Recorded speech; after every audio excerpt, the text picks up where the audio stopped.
E a gente tem visto a economia do Brasil ter dificuldades de crescimento, tanto indústria tem declinado, infelizmente, e serviços, principalmente agora no período da pandemia, teve muitos problemas, mas a agricultura, a agropecuária crescendo continuamente e até sustentando uma balança comercial positiva para o Brasil em matéria de exportação. Então, a típica atividade tem que ser valorizada. E é possível, sim, você ter uma rica produção agropecuária, seja do pequeno e do grande agricultor, com preservação do meio ambiente. E isso é fundamental, na verdade, né? Eu venho de uma região lá, que é a Maringá, que era a região da Terra Roxa, que é um terreno extremamente fértil. E na época, quando eu era adolescente, o que se discutia muito, um dos grandes problemas da região era a erosão, porque tinha tido muito desmatamento e falta de preservação, principalmente daquela mata ciliar, né, que acaba conservando, preservando ali o solo. Então a gente, até por esse exemplo singelo que as pessoas normalmente conhecem, você tem que ter mata na margem do rio, porque senão quando chove a terra vai para o rio. Sim. Né? Então esse é um exemplo singelo, mas que demonstra, olha, você precisa ter sim convergência entre a preservação do meio ambiente e a exploração das riquezas naturais. O que a gente vê hoje na região da Amazônia. Você precisa explorar as riquezas da região, você tem uma população lá de 26, 28 milhões de pessoas vivendo ali na região, tá? Você precisa ter formas de desenvolvimento sustentável e para isso você precisa de investimento, tanto interno como externo. Tecnologia. Você tem que dar oportunidades para aquelas pessoas. Não adianta você falar em São Paulo aqui, a pessoa que mora lá em Tabatinga não pode cortar uma árvore. Né? Mas eu em São Paulo aqui estou numa boa. Tu não sabe da realidade do cara. Tem que saber a realidade do cara. Então tem que ter desenvolvimento sustentável. Tá? Tem que ter investimento. Agora, não pode ter essa prática hoje que o governo estimula, na prática, o desmatamento ilegal, quando você tem lá um IBAMA que foi desmantelado, um ICMBio que foi desmantelado, superintendente da Polícia Federal sendo afastado quando tem operação. E o presidente com um discurso que sugere que ele é favorável a derrubar toda a floresta, passar boiado. Não dá, entendeu? Aí não dá. Passar boiada é foda mesmo. Passar boiada é foda, né, cara? Tipo, eu até concordo nesse ponto de, tipo, porra, a gente não pode impedir o desenvolvimento econômico baseado no superprotecionismo do ambiente, Sim, né? sim. Eu acho que isso é um ponto válido, né? Agora, o foda do Bolsonaro... Cagar e andar também é foda. Que ele é extremo em tudo, né? Tipo, ele pode ter até um bom ponto, mas ele executa de um jeito que ele é criminoso, basicamente, tá ligado? Sei lá, é esquisito, pra ser sincero. Esse é o resultado, um pouco, na minha opinião, dessa polarização. Por isso que mostra como isso é ruim para o país. Como foi a pandemia. Na pandemia, daí você começa a discutir vacina, máscara, remédio. Ao invés de discutir os fatos, você começa a transformar isso numa questão política. Se você é contra o presidente, você é a favor de X e Y. Se você é a favor, você quer C e B. O que é absurdo, né? A pandemia você tem que tratar com base em ciência, com base em fatos, e ter políticas racionais. Você pode até divergir. Né? Teve gente que achou que tinha excesso nas políticas de distanciamento social. Eu concordo que houve excesso, sim. Principalmente porque não houve um reconhecimento da realidade brasileira, né? Por muitos políticos. O Dória, por exemplo. O cara manda fechar tudo, põe policial pra bater em ambulante, tá ligado? O que aconteceu em alguns casos. Eu não acho certo, mano. Eu não acho certo. Até porque aquele cara precisa trabalhar pra comer, né? Fica em casa e quem vai pôr comida na casa do cara? Teve excessos, né? Teve excessos, sim. Por exemplo, o pessoal, uma das coisas que espalham de mentira, né? Então, eu era ministro da Justiça, a gente editou lá uma portaria, eu e o ministro Mandetta, dizendo assim, ó, se uma pessoa estiver contaminada, tá? Ela tem que submeter a política de isolamento social. Ou seja, você não pode ter o vírus, sabendo que tem o vírus e sair transmitindo. Tinha tido um caso, não sei se vocês se lembram, logo no começo ali, março de 2020, acho que era um cidadão aqui de São Paulo que fez o teste positivo e aí pegou um avião E foi lá Fernando Noronha, sabendo que tinha, e aquilo causou até um escândalo na época. Diante daquilo, sabendo que ia ter problemas, a gente editou uma portaria conjunta, mais ou menos dizendo, ó, se a pessoa... que o desrespeito ao isolamento, tá, pode implicar numa sanção.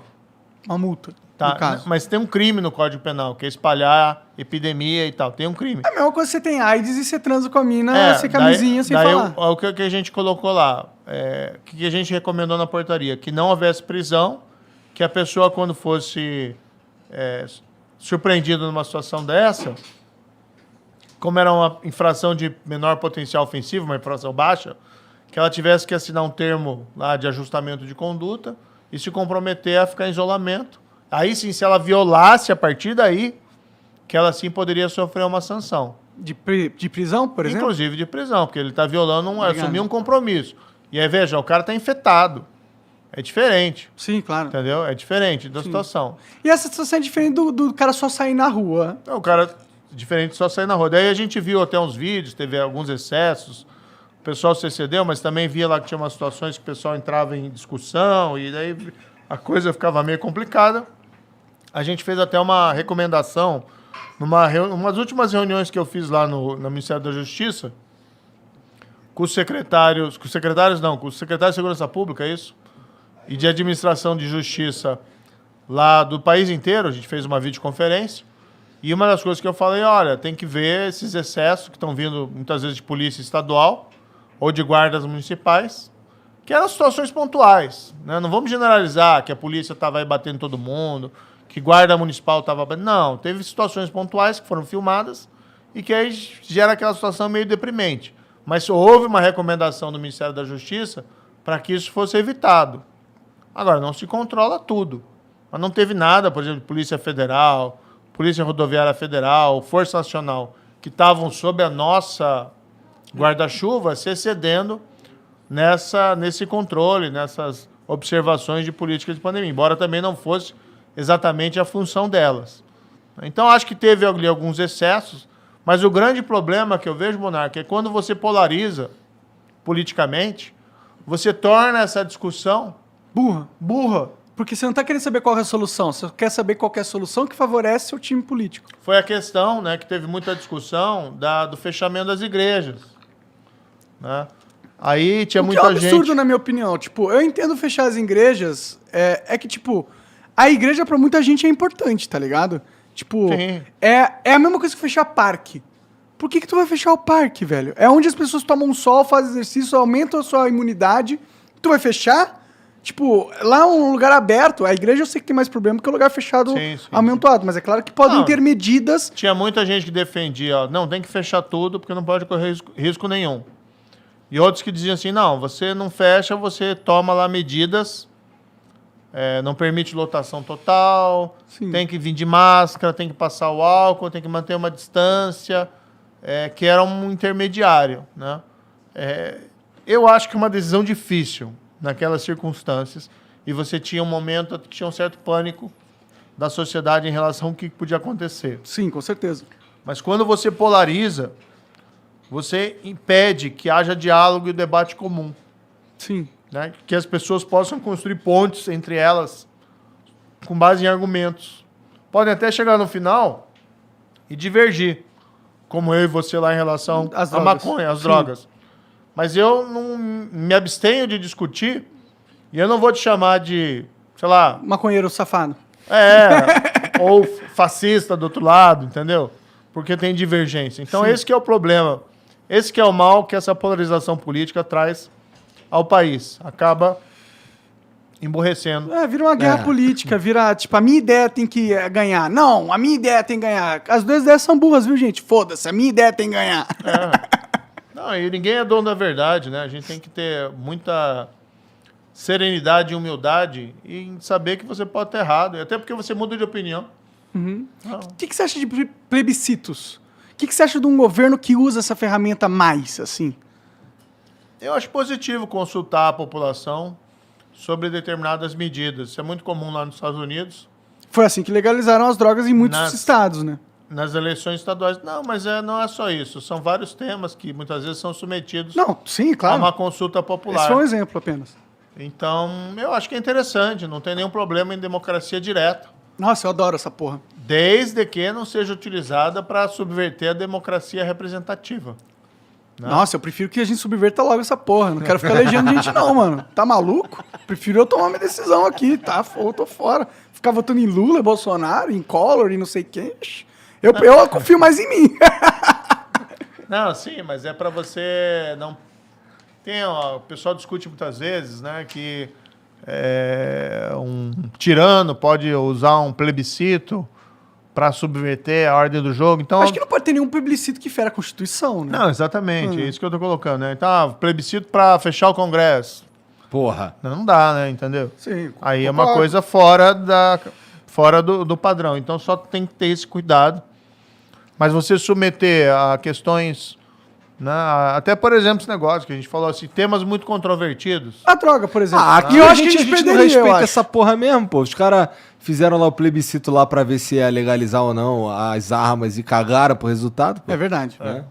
Exatamente, tem esse ponto. Se o plebiscito der o resultado, tem que respeitar. Foi como o BRICS lá no Reino Unido, né? Muita gente acha, puta, que decisão burra, né? Eu Mas não se sei tomou se a necessariamente decisão... foi burra, na minha opinião. Mas putz, Enfim, mas é uma muita gente discussão aí criticou, grande. e aí, poxa, o que a gente faz com isso agora, né? É. Então, mas tem que respeitar. Tomou decisão, tomou É a decisão. lei, é pra isso que serve. É o aí não que dá a pra gente você escolheu. falar, não gostei do resultado, então... Porra. Aí... Aqui no Brasil teve aquele plebiscito, né? Referendo, sei lá, monarquia, parlamentarismo, presidencialismo. Faz um tempão do caralho, eu lembro disso daí. Foi em 95, eu acho, né? 94. Mas foi uma oportunidade perdida, a meu ver, para poder ensinar melhor a população o que é um plebiscito, né?